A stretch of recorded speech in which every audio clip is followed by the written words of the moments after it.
Welcome to the Islamic Library Association. We are dedicated to showcasing Muslims' rich contributions to literature and society while advocating for accurate representation and equity in libraries.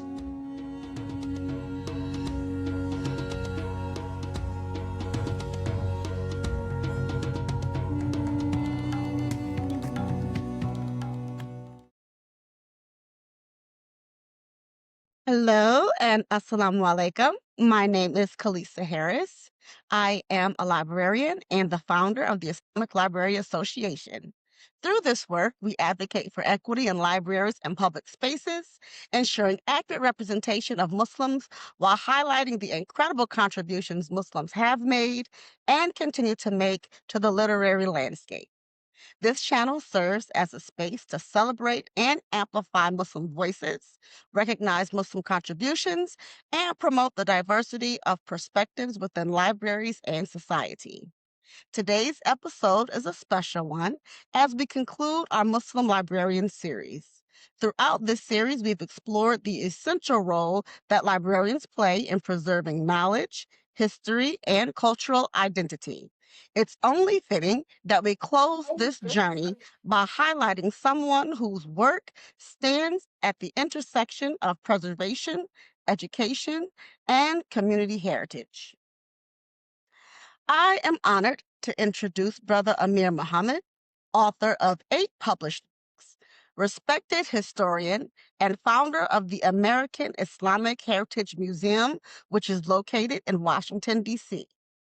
His museum, much like our libraries, serves as a living archive, a place where stories are protected, histories are made accessible, and future generations can connect with the rich legacy of Muslims in America.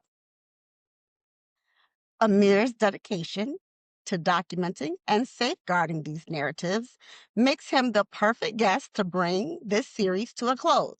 It is a privilege to have him with us today. Assalamu alaikum, Brother Amir. How are you? Wa alaikum assalam wa rahmatullahi wa barakatuh. I am humbly fantastic. And thank you for inviting me. And thank you for the work that you do. Oh, Uh, thank you. Thank you for being here. I know you're a busy man, and happy that we could be fitting to your schedule. um, And you've done a lot. So let's just jump right into it. Can you go into a little bit more detail, viewers, um, about who you are and what you do? hmm. I'm coming to be an old man. Alhamdulillah. I'm 71 years old. I am a father of 4, grandfather of 11. And what do is I really just try to be a conduit, a humble servant of Allah. I started out. I came to the doors of the Nation Islam. I grew up under the teachings of Imam Muhammad, and I applied those teachings. And in applying those teachings, I opened up a bookstore in the early '80s in Richmond, Virginia.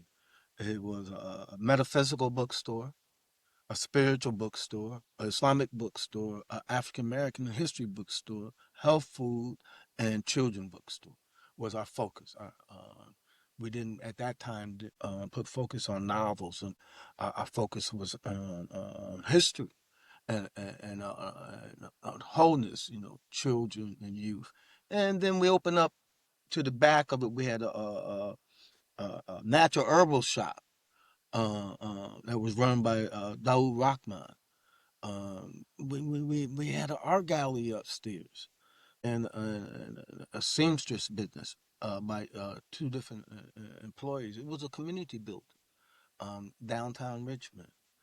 Um, then when I came here in the Washington D.C. area, Allah blessed me to have a couple of good strange good jobs.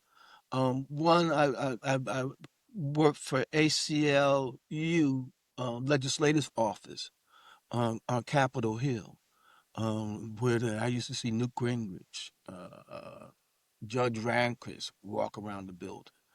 And it showed me a lot, taught me a lot, exposed me to a lot of politicalness. At that time, I was the assistant office manager and the accountant or the bookkeeper. Then I got a job with at that time in the 90s, it was the largest Islamic political organization at the time, America's Islamic Council. They did a lot of work, and I was their office manager for them for quite a few years. And during that experience, I met a lot of the Islamic leadership that will come through that door, as well as non leadership. And I saw that a lot of my immigrant Muslim brothers and sisters, there was a disconnect with us. They didn't really see or appreciate our history as being Muslims in America and part of the Muslim fabric. And I'm not here to accuse anyone or anything, because sometimes when they first came here, they're trying to get themselves together and establish themselves in their cultures. And then some of it's our government, people telling them, keeping away from us, like we're a poison kind. So I saw that they discounted us as Muslim. And then I heard that you had a genealogy list on your program, so I'm gonna try to tie that up. That is one of the works that I do. The Quran encourages us family ties, kins. And I can remember my father saying, "Oh man, you ain't no Muslim. Them Muslims don't want you. You ain't." So I started researching my father's side of the history, and he comes from the Gullah people, what they call Geechee people from Wilmington, North Carolina, down to Jacksonville, Florida, coastline, and some moved inland. And out of them, there was two Muslim communities, basically. One was led by Salih Bilali on St. Simon Island, which was next door to Jekyll Island. And Jekyll Island is the island where the last slave ship came. And my father and them come from the mainland, which is Brunswick, Georgia. Okay, from there on St. Simon, to bring it a little bit more closer, the brother Abadu. And in the 1800s, it was led by a guy named Salih Bilali. And I have family that, went out there. My family name was Beller. Last name was Beller. So then I go up, then, Allah says, travel out the earth what is before you. So I started traveling. I did the routes and came up across the other Muslim community led by Amir Muhammed on Sapo Island. And they told us we couldn't read and write, but here this man left a book in 1828 and all in Arabic, what they call a Jami script, because he not only used Arabic, but he used his African language words. And they're instructing the community how to live. And both of these are personalities that are well known in there. And for me, the first time I ever heard the word Bilal was from Imam Muhammad talking about Bilal, the companion of Prophet Muhammad sallallahu alaihi wasallam, the call of the prayer. And he said we should call ourselves Bilalians, and it didn't catch on. So, but what did catch on was he said that we should call ourselves African Americans. And a few years later, Jesse Jackson, Senator Douglas Wilder out of Virginia, and them all met in Chicago and agreed that we were going to start calling ourselves African Americans. And that's what kicked that off. Now, going back to these Bilals, I found tombstones with the one finger on it. So and for me in American history, I hear two names Bilal as the leaders. My father, my family comes straight from in there. Then I found these tombstones with the one finger up and down the East Coast and going out west. Um, then I within my own father's family, I found the African woman that was brought here and captured from West Africa. But she wound up marrying a white indentured servant, John Higginbottom, who they brought up out of Florida. So I traced from that period, at least 1870 to today. And researching in there, I found African people in the census records that came around the same time my ancestor came. So a librarian does a lot of research. The genealogist does a lot of research. And so once I started seeing that there was an Islamic connection and a closeness with my family, my father's side, I started digging up my mother's side. I can hear my mother now say, "Son, don't forget me. Do me." And both of them claim they didn't know nothing, but they knew so much. They knew so much. So don't believe your parents or your grandparents. They say don't know. Just record what they know. Write down. Question them. So I go to on my mother's side. They're Freemans out of Virginia, Halifax County. The earliest ancestor I found was born 1793 as a free person. And he just have to go to court to get himself recognized. While I was looking in the courthouse documents, after looking at a couple of the Freeman members of the family, I saw a guy named Thomas Hawk, Haqq, listed in there as a Freeman. A Muslim. He's all ballistic, but then I go back into the census record now to go find it, try to validate it. It's not spelled Hawk. I started talking about my job at the American Islamic Museum. There was a brother, two of them. May Allah have mercy be upon them both and forgive their sins. One was Ajim Bilal. The other one was Fareed Newman. This is when Fareed Newman did this little booklet about the history of Muslims in America.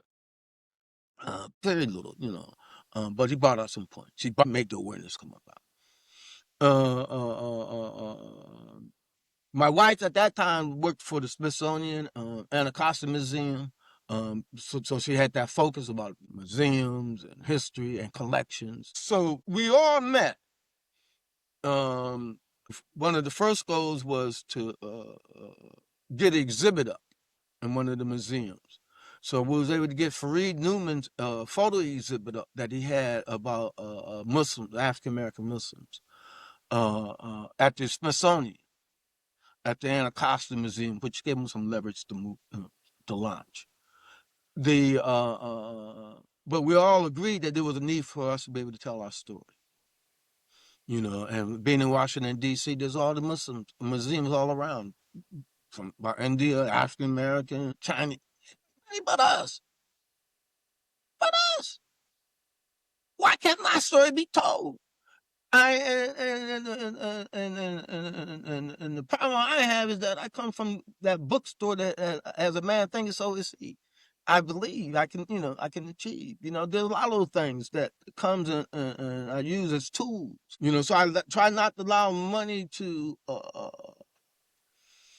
to disenable me and to achieving the energy and the thoughts that come about. Now it's a hard task and it's a lonely task, but it's a blessed task as well. With after Fareed and Ajim Bilal did, I started researching and I started connecting. And one of my first books that I did was Muslims in America: 7 Centuries of History. It was just a little larger booklet than what Fareed Newman did. Okay. And it was my Muslim boss opened the doors for me to get that book published. And then I became a self-publisher. I published 8 different books. The first Muslims in America, and I think we did about 3 editions. We're working on a 4th one, a larger one, inshallah. 26 it will come out. We've been to Harvard with the exhibit. We and for me, I see myself as an unlettered man. Okay, I don't have a doctorate, degrees. I'm an unlettered man in that sense. I'm a self-made, self-educated through the blessings of Allah.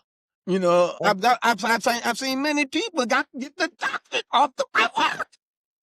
I've seen people, whoa, my work. Someone don't want to acknowledge me, but they quote my work. Another strange thing happened to me. Another book I did was Muslim veterans. in America.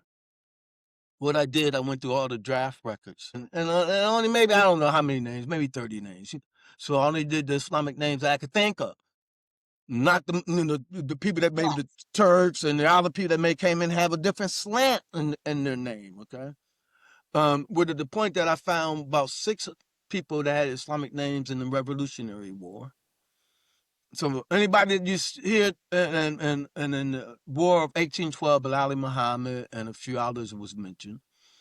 And the Civil War, we found at least 292 people with Islamic last names. I don't remember, at least a dozen of them was African American, and a few even fought for the Confederate. Um, World War One and World War Two, I forgot, maybe 5,000 to 7,000 names, But the biggest thing that come out of that period was that there was at least 500 people listed with the last name Muhammad, spelled 38 different ways. Moma, one H, two M's, ED. Oh man, so many different ways. I want to end with that. Veteran book. Somebody used that book in the Supreme Court to win a case. Mm. They were trying to put up Christian crosses on veteran cemeteries, and somebody was challenging them that you cannot do that because it's just not Christians buried there. There's Jews and there's Muslims buried there. And they used my book as a reference. And even though they tried to shoot it, but they won, So found that to be amazing. That is amazing. Because if you go in the cemeteries, like what we found is they put a crescent on the Muslim veterans. One of the earliest ones that I found, he was a World War I veteran. And we know him in the African American Muslim community as Sultan Muhammad. Sultan Muhammad was the assistant to Honorable Elijah Muhammad. Sultan Muhammad was the imam or the minister of Milwaukee and of Washington, D.C. When Elijah Muhammad got arrested and came to Washington, D.C., it was Sultan that came down to check on him and his brother. And neither one of them was arrested because they was already veterans. Now, the thing with Sultan, he only might have been a veteran for maybe 6 to 8 months. You look at his record, he wasn't there long, But he's buried in Arlington Cemetery with that crescent on it, and there's many Muslims that these tombstones that I found with that crescent on it. Fought in World War I, World War II, the Korean War, the Gulf Wars. So there was a Muslim that fought in American wars. Not to say I agree with it, but they fought in all American battles. We participated in all those aspects. So I felt that there was a need for us to tell our story. Cause I'm based in D.C., man. I'm looking at all these institutions, and all these institutions with somebody's idea, somebody's concept that developed this. Why can't I? Why can't I? Why can I not rise as that Moor has rose? Why can I not rise as the Muslims in Andalusia rose? And for me, it's the dollar. Okay, you need that dollar. I don't have it, but I know a lot of Muslims that have it. I see them do it. I see them raise money, man. But how can I attract them to understand this is an important endeavor? It's not my thing. It's our thing. It's our story that needs to be told. And what you're saying is between your books that you've written, your job experiences, your family history, and just the environments you were in is what ultimately cultivated the idea of you founding this museum, even though you technically do not have a librarian degree. However, you're doing the work and presenting the results of what people with doctorate degrees have. People who's obtaining their doctorate degree is using your gathered information. People are winning court cases based on your information that you have gathered, collected, and formed into one space. Ultimately, you're saying, based upon the Muslim veterans and all these things, Muslims have been here and have always participated positively within society, and everyone's story is probably being told except the African American. Yes. No, no, no, no, no, no, no, no, no. Yes. Well, there's one Muslim man, the first European to help establish what they call Brooklyn, Manhattan, New York, Brooklyn, New York, Williamsburg, New York, was a white Muslim. But he was a white pirate that converted to Islam. And his name was Anthony Van Jameson. Some of the descendants of his is Anthony Bogart, Humphrey Bogart, Jacqueline Onassis, the Vanderbilt. How more American you going to be? They could trace those routes back to Anthony Van Jameson, who they challenged as having a Quran and being Muslim and being different than them. But yes, because American early history was a lot of African Americans, we didn't choose to come here to be the first like that. A lot of us made it like that. And he put us in a position like Bilal to call everybody back to a consciousness. Yes. We have, as African American people, we have the moral authority to stand up to help guide this world that is lost. But we haven't come together with a collective voice to say, hold it, enough is enough. Now, I could talk like that because some of these guys are younger than me, and I know they fools. They was taught by fools. Come on, man. They still believe in Santa Claus coming down the chimney and bunny rabbits laying eggs. You still teaching these kids that. And that is why these people are rebelling so much. Stop with the falsehood. Tell these people truth and guidance to help guide them. Tell me, what is the mission? Our mission, and why is it important? Our mission is to collect, to preserve American history's collections and artifacts. We first started out as an organization called Collections and Stories of American Muslims. And that is a nonprofit organization. We've been established since 1996. So that we started collecting and gathering data and documents. And people would come in, donate items, to us, man. Early Muslim speaks, or Muhammad speaks, letters, uniforms, this artifacts that we were blessed to collect. And it was called Traveling Exhibit and Archives is our proper name. Very seldom I use it, but it is our proper name. So we started out with our traveling exhibit. My wife, because she come from the museum, she taught me how to keep it simple and cheap. We traveled around the country with that. We've been to Harvard, Stanford, that's east to west coast, and a lot of places in between. Both of them are there. We first went to Mecca, Indiana. It's very small. There's one post office. There's two cemeteries. A white girl said, "Look, I'll take you to my family's cemetery," and it was called the Hickson Cemetery. In her family cemetery, I found tombstones written in Arabic. And so then she took me to another cemetery over there, and that was called the Arabian Cemetery. In the Arabian Cemetery, I found tombstones with the Tawhid on it, with the one finger on it, just like I found on the East Coast. So I map out my trips to see what's on my way that I could check out. So in Illinois, the part of Illinois that I was in, Urbana, there's a town called Muhammad, Illinois. You can see highway signs and people driving around, Muslims living in town, driving around. So then, I go out there and find out Abraham Lincoln spent the night there.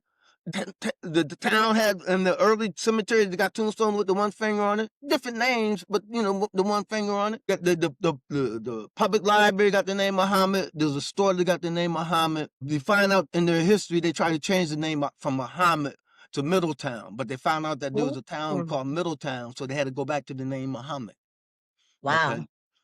So then you find out some of those people are part of what they call the Ben Ishmael tribe people. And this is the people that are people out from the Prairie, that what they call the unwanted people.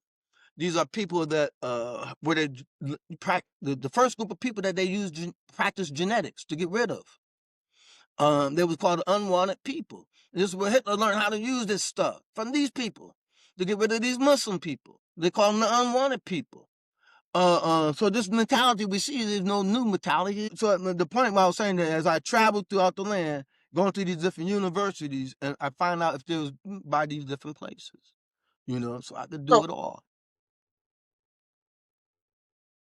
with your museum specifically, after all this information that you have collected, why do you personally feel that it's important for Muslims in America to have a place to connect with and to learn about their specific American history? It is very important because it will help make you feel a part of. It will connect you.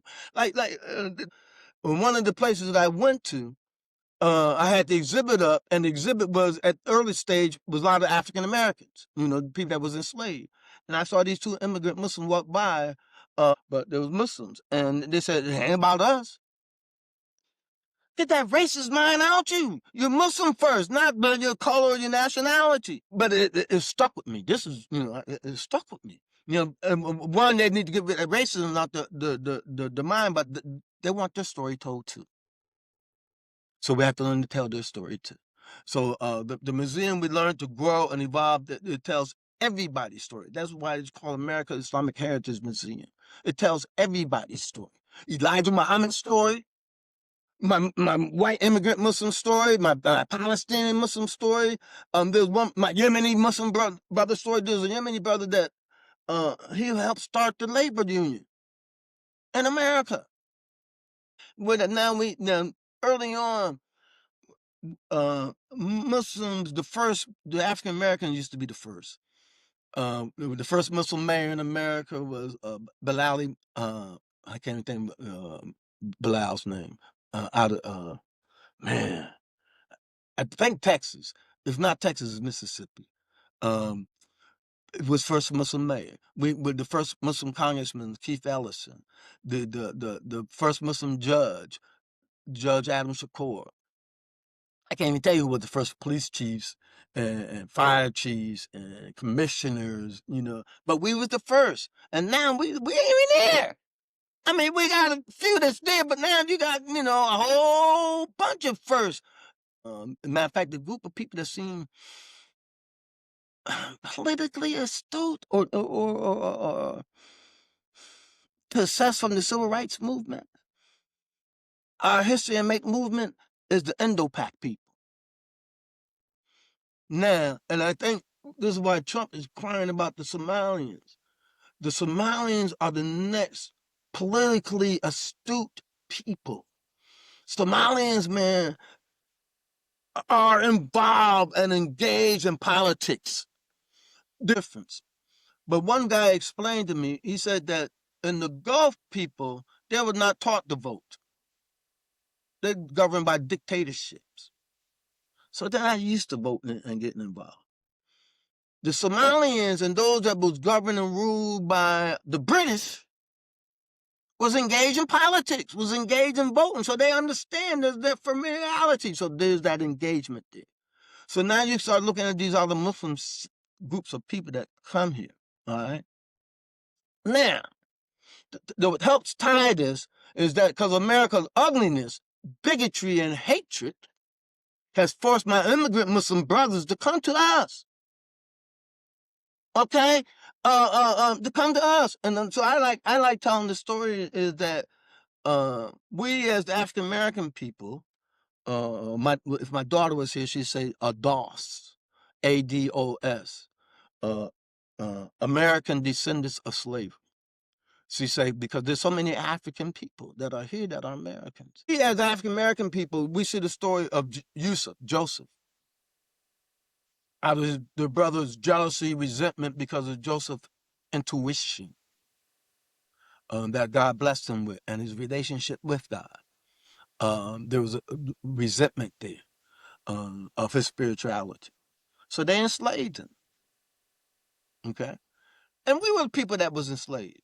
If you look at the Africans, West African people that was over there was very spiritual, very God conscious. One of our problems, and it's still a problem today, is superstition. Quran eliminates superstition. I believe in the power of the unseen. Please, I wouldn't be doing what I do if I didn't believe in the power of the unseen. Now, so they came over here on that slave ship, on that boat. Now my immigrant brothers came like Musa. Look, we got to send you get educated, get in a better environment. We can't let Pharaoh kill you. And so we're both here now in Pharaoh's house. Even within collection of the Story of American Muslim, our organization, we have a large collection of books, I would say over 2,500 from different resources. That one of our goals is to open up a library, to make it more accessible to the public, to come learn about us and learn about them. Because Muslim history touched many people in America from many different shades.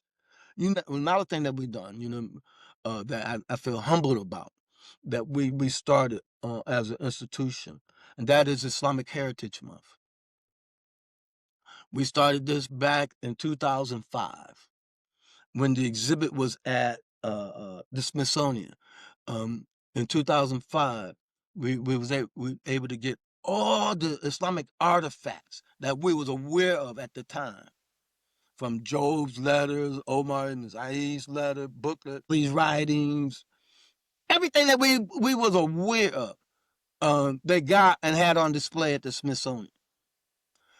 So our first one was done in June 2005, Islamic Heritage Month celebration.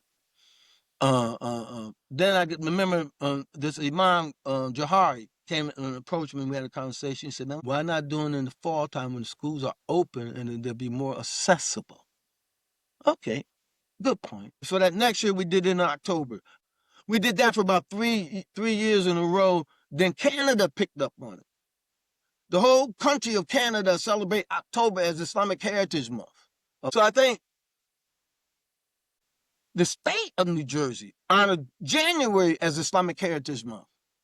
And for the last 3 years, they've been doing events all across the state. I've been doing maybe at least 6 to 7 a month with them during January. And that's a great exposure.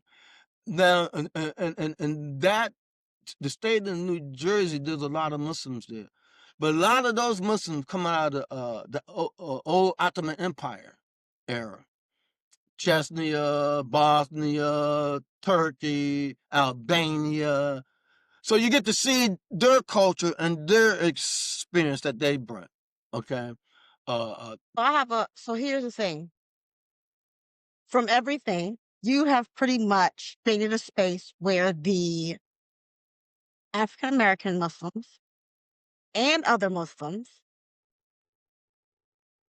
all of the histories of Muslim, and one reason why that is so important is because I do think African American Muslims history in America specifically really needs to be told. It's hidden, and like you was mentioning, how there's like this type of separation, some type of division between African American Muslims and other types of Muslims. So to bring those together to help everyone recognize that we're all Muslim and all of our experiences and participation impacts the other. So there is this space to have it, and it's a huge accomplishment, like you said, to establish a Muslim Heritage Month, which I will tell you, from being in the South, there are many people who do not understand the difference between Islamic or Muslim Heritage Month and Arab Heritage Month. So there are people who really don't know the difference due to lack of cultural awareness, or even the point is people overlap Arab and Islam, and that is not accurate. So I think it's even more important to uh, show the impact and the participation in Americans specifically have, because it is often viewed by many people that every Arab is Muslim, every Muslim is Arab. And what that does is greatly diminish what we have done, the things that African Americans have done in America. And so you have like amazing accomplishments to help bridge the gap and the knowledge between not only different cultured people, but also non-Muslim. Because a lot of non-Muslims don't recognize that there are Caucasian Muslims. So all of these things are extremely important. And to also bring up the point that everyone that was in the war was not Christian, those are just things that has to be told somewhere because, like you said, everybody's lost. But can you tell me what has been your number one challenge that you faced in preserving and presenting these stories? Yeah, I try to break it down to three, okay? Okay. I would say money has Okay. been the challenge, but money is the physical. You mean acquiring funds? Yes. Okay. From the Muslim community. Okay. Let me be specific. From the Muslim community. And it's because of this misunderstanding and because of maybe my color of my skin, or there's that form of classism, maybe because I don't have my PhD. And it could be so many things. But there's some of the things that I see that the cause of it is that my Muslim brothers and sisters don't see and appreciate the need for it. If they did, they would apply and spend towards it. So one of my biggest things and effort now is how can I better communicate to them that my story is their story. Like Mhm. my assessment is that if you want to get anything done, you go to a woman. I look at the church. I look at some of these organizations, Jack and Jill, and some of these other African American organizations. You may have a few men in it, but it's led by the woman. So I went to one of the Islamic leadership's house here, trying to reach and appeal to their wife for help and support, and I couldn't get it because they so busy want to hear their story. But our story is, it's a Black African American story. We didn't choose to come here first, but my story is big enough that the earth is black. Allah said He made us out of the earth black. My pot is big enough that I can allow you to grow in it. Mm. Your pot is not big enough for me to grow in it because you're not accepting my blackness. Mm. My daughter get mad at me sometimes because she sees me accepting Muslim human beings, because I understand they're in the same struggle. Yeah, they might not appreciate who I was and what I am. What's new? What's new? That is not new. The African American male and the African American Muslim male, we are an endangered species. We are in danger. They don't have to kill you all the time. They lock you up. Whole bunch of us locked up. They hold you back. They suppress you. One thing that I heard Farrakhan mention, I think in the 70s, maybe the 80s, that he said, what this society do is keep separated the intelligence from the money. Like we got a lot of educated fools that they don't come and give back to their community to grow and to develop their community. They don't see that connection of community. I see these people, they're well educated, but morally decrepit. There's when I see with people that go to school first and not have connect with God first, they rely more on their education than they rely on God and His guidance. That is one of the biggest things that I see that where we go wrong. We separate Allah. We separate God's consciousness. When you want to do a business, you want everything you want. You want what you're supposed to get, if not even a little bit more. But I remind you that even when now it's your turn, you gotta be fair and just and equal. But the other story is that with Musa and the two girls, where men didn't want that them women water their cattle, male chauvinism and bigotry. Damn. So Allah sends us these signs, these things you cannot do. You know, and because Musa showed a little charity to the situation, Allah came back and blessed him. Right? That's what we learn. So then one thing I learned with the Quran, We need to read it every day. One thing this guy and that guy Nahu said years ago. He said the problem with the Muslim world, he said that we're not reading our Quran and applying it. And applying is very important. He told us. Oh Lord, I ain't let the Quran down since. Read it in English, read it in Latin, read it whatever language it is. Allah is not limited. He will reach your heart. He will reach your mind. You know, man, there will be a battle will go on. A battle will go on within, because you're past. Many of us weren't born Muslims, and we come from a Muslim experience, so we got a lot of ghosts of our past experience that come haunt at us. Those whispers that whisper at us, but we're not taught how to self-control it, what they are, how to self-master yourself. No, we're taught that Santa Claus is coming down the chimney, and Easter gonna lay eggs. That's what we're taught. We need to be teaching them the reality, to help stimulate, to help motivate. Like you see a lot of brothers go to jail, and you see them come artists, creative. You see that creative talent come out because they got quiet time. They can listen to the soul beat. Now, when they come back out here in the noise thing, it gets scattered unless they really started listening and applying. But that takes effort. One of the things they say, what they call it, starving artists. Be on this track, you can be a starving artist. Prophet Muhammad Sallallahu Alaihi Wasallam, Musa, and quite a few of the prophets, what they were in a cave, right? They had to go in the cave, take a break, reflect. And this is what we have to do. We have to reflect, take time out to hear. And this is the challenge that I have within me, okay? I know I need this money. The money's out there. And there's rich Muslim communities out there. I just got to have enough faith, courage, and confidence to go out and ask my Lord to touch his servants to respond. But that's a big task. Because that's not my... That is a lot. That's a lot to ask, especially you're asking for financial assistance with a moral obligation. And they conflict one another, but not really. They need it is important. I mean, what you're doing is amazing, even with going out to the different communities, working at the different educational institutions, research facilities, schools, all these things. It's just so much. And we've talked a lot about the past, about just you've gone way back.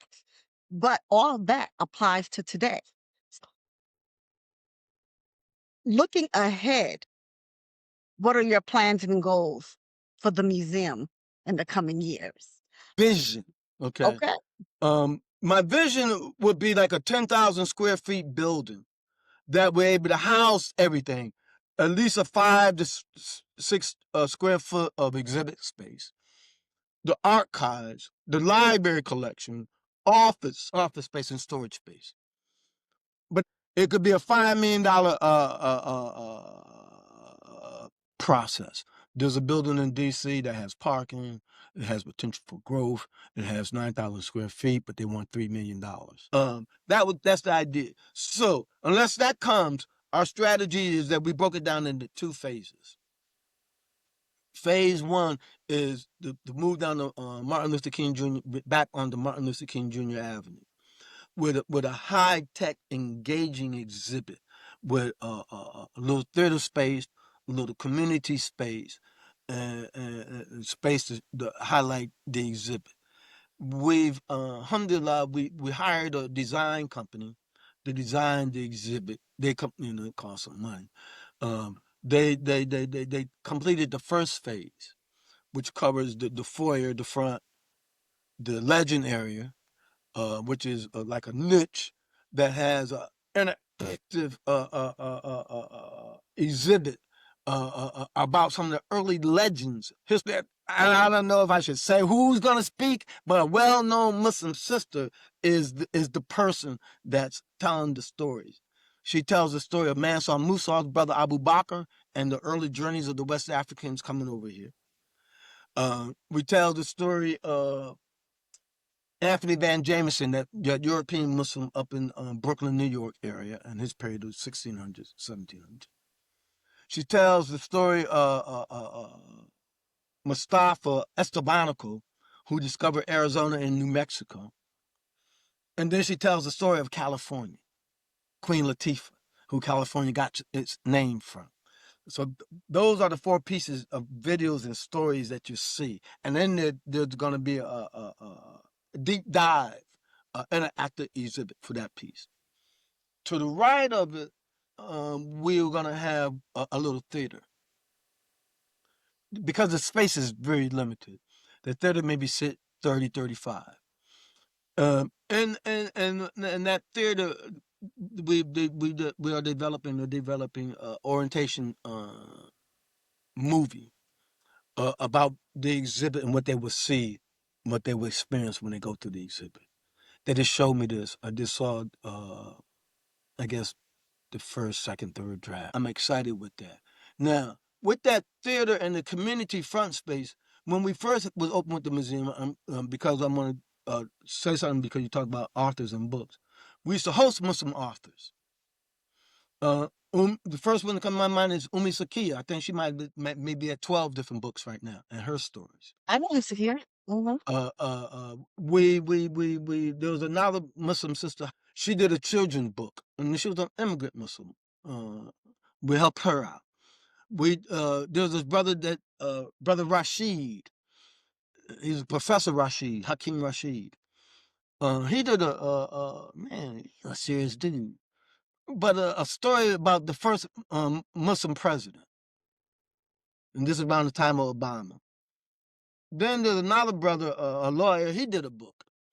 We allowed him. So and a few other people we gave them an opportunity to come to share their story or their books.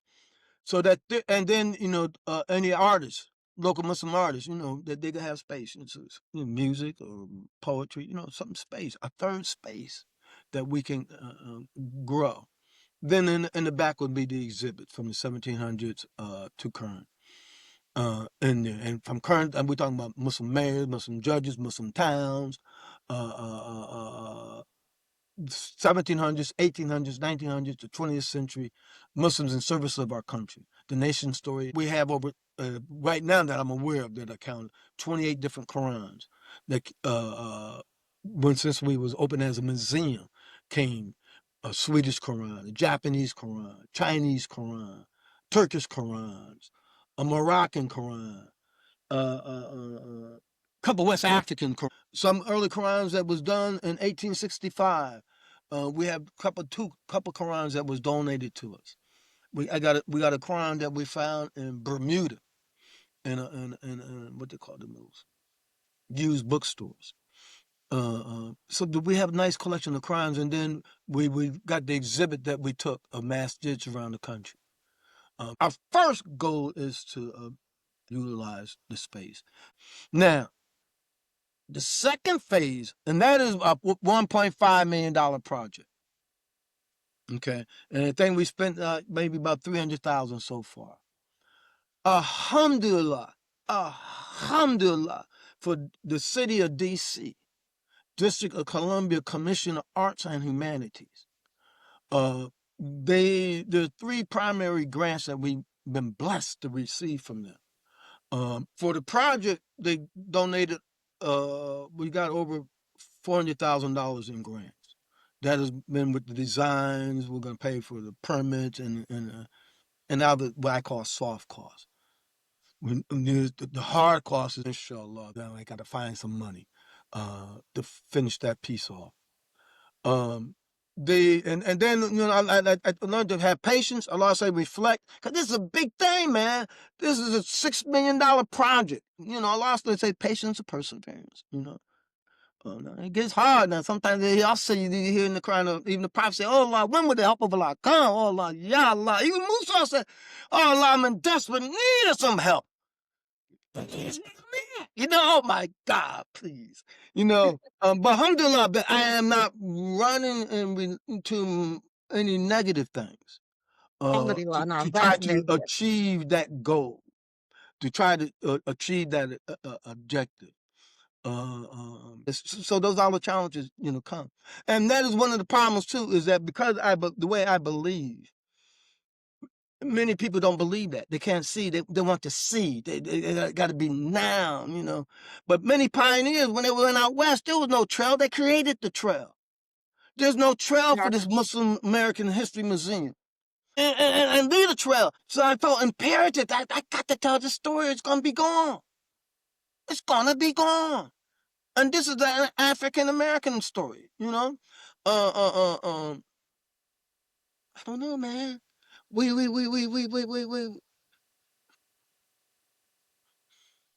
I'm not gonna give up on my brothers yet.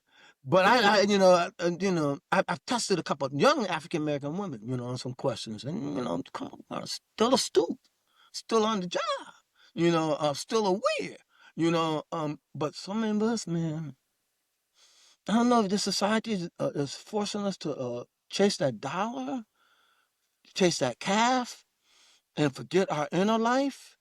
I'm not sure, So one of the things that we want to do, because you're talking about the future, in the second phase of the building, we're going to put the library. We want to put a culture center, a place where the Muslim could come and play pool or play air hockey. They could chill. In my travels, I saw one in Pittsburgh. I said, oh my God, this is what we need. We don't have a place to socialize, to hang out in a healthy environment. The archives, the office space. Then the next crucial component is our community service work. Our community service work is that we feed the community, we serve the community. That is what has helped us to who we are today.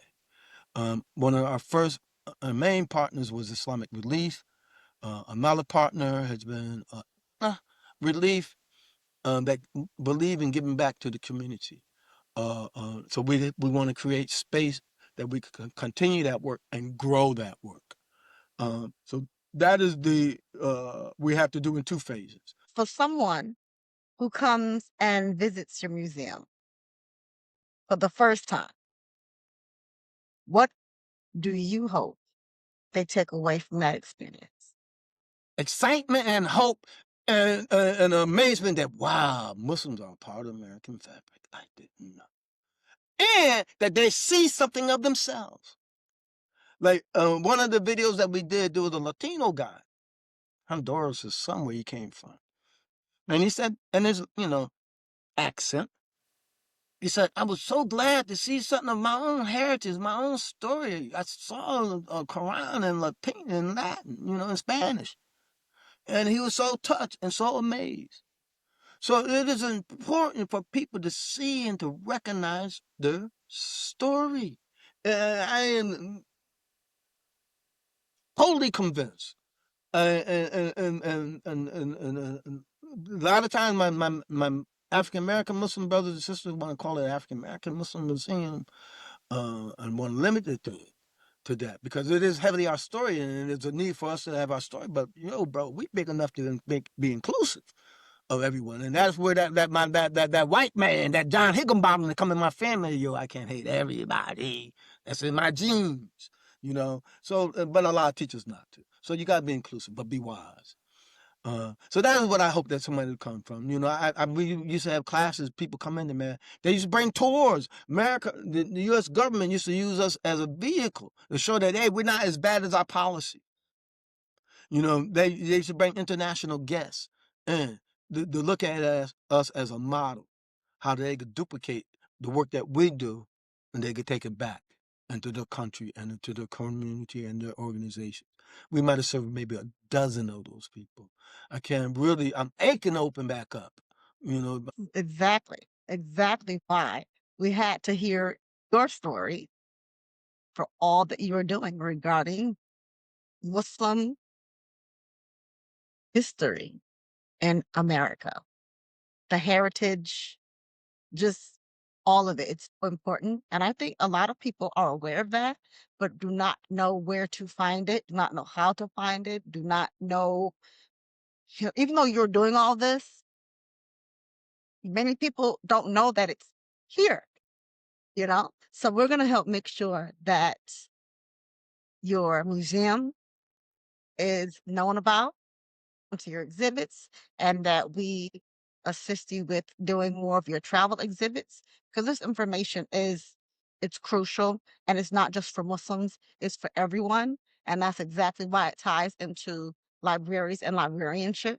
So I just want to thank you for all that you do. You've done so much, and I know we can go on for like 5 more hours and still have a whole lot more to say.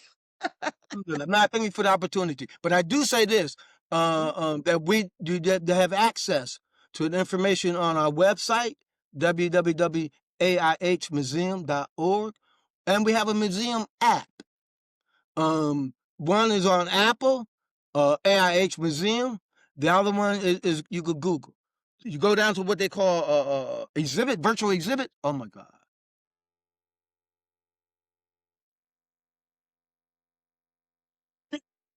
It is the best thing. You know, and I'm so sorry that so many people don't know because what it does, like, it'll take you in the 1600s, then take you down to links to the different stories, different articles, different books, different videos. I mean, it's deep dives, within these. We start from there until we end up to some of the Muslim judges and some of those Somalian elected officials that I talked about. You know, the Muslim app, and it has a one finger on it for the one that's The again. shadow finger. Would that be now came out with because he was being oppressed, right? He said, "No, man, you can change my name." And that first tombstone that I found with the one finger on it, with the Taid on it, his name was Sambo. I learned that in West Africa, many of the West Africans called his second son Sambo or Samba. It means warrior spirit. Where they say they named their second child after that because you can see that that second child always want to compete with the oldest and dominate the others. So they call that a warrior spirit. And that's where Samba comes from. I heard Imam Hisham Jabber, man, all pleased with him, said that they used to make mockery of us when we been down to Sajda, been to Jostle, and we come up and say, Samuel Lahu. They used to say that as Samba, being submissive, passive. Now in American census, there's hundreds and hundreds and hundreds of people with that last name, Sambo. I ain't figure that one out. I just left. It was just too many of them. Unbelievable. This information is very valuable and, you know, people need to know. So I definitely appreciate your insight and you so much of your wisdom in your work. It is amazing. So I definitely want to thank you for taking this time speaking with us. And I look forward to seeing what else you do and what all we can do together. Inshallah. Inshallah. We continue. Inshallah. Inshallah. All right. You have a good day, inshallah. Nice. All right. So, all right. Join the Islamic Library Association, and together we can shape a more inclusive future for literature.